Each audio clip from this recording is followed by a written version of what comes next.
कहा जाता है कि राधा और श्री कृष्ण का विवाह नहीं हुआ था, लेकिन पाताल खंड में पद्म पुराण पढ़कर समझ सकते हैं कि बंशी वट के नीचे ब्रह्मा जी ने विवाह रचाया था। हमारे निकुंज लीला में तो हर रोज विवाह का आयोजन होता है, जहां सखियां मिलकर ब्याह के विनोद रचती हैं, और इस सुखदायी आनंद का कोई मुकाबला नहीं। यह प्रीति का स्वरूप ही है जो भगवान श्री कृष्ण के साथ है। रुक्मिणी जी महालक्ष्मी का अवतार और अन्य शक्तियां जिनका रूप श्री कृष्ण की सेवा में विराजमान है, यह सभी दर्शाते हैं कि श्री कृष्ण का प्रेम ही सर्वोत्तम है। हमारे प्रिय श्री कृष्ण के प्रेम में हर एक शक्ति समाहित है। यही प्रेम हमें बताता है कि श्री कृष्ण के हृदय में जो प्रेम है वही हमारी वास्तविक आराधना है। इस महाप्रेम की आराधना स्वयं श्री कृष्ण महाराज करते हैं। ब्रह्मा, शंकर जैसे देवता जिनके चरणों में लीन होते हैं, वे सभी श्री स्वामिनी जी के चरणों में भी याचना करते हैं, जिनसे हमें प्रार्थना करनी चाहिए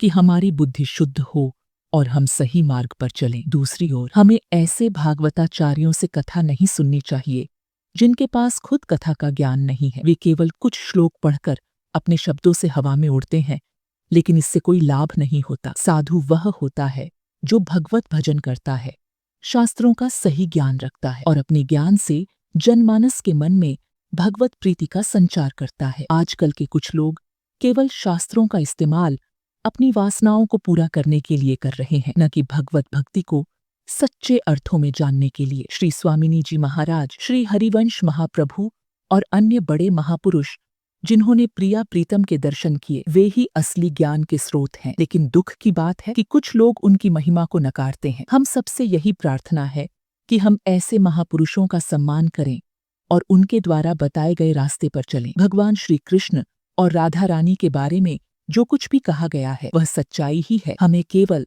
अपने मन की श्रद्धा से सच्चे मार्ग पर चलना है। कुछ लोग भले ही खुद को भागवत प्रवक्ता कहें, लेकिन वे इस महान ज्ञान के असली अर्थ से दूर हैं। श्री सुखदेव जी महाराज और भगवान व्यासदेव ने जो मार्ग बताया है वही हमारा असली मार्ग है। हमें उनके शब्दों को समझने की जरूरत है और भक्ति के वास्तविक सार को जानने की आवश्यकता है। यह केवल कुछ श्लोकों या शब्दों से नहीं, बल्कि गहरे आध्यात्मिक ज्ञान से ही प्राप्त किया जा सकता है।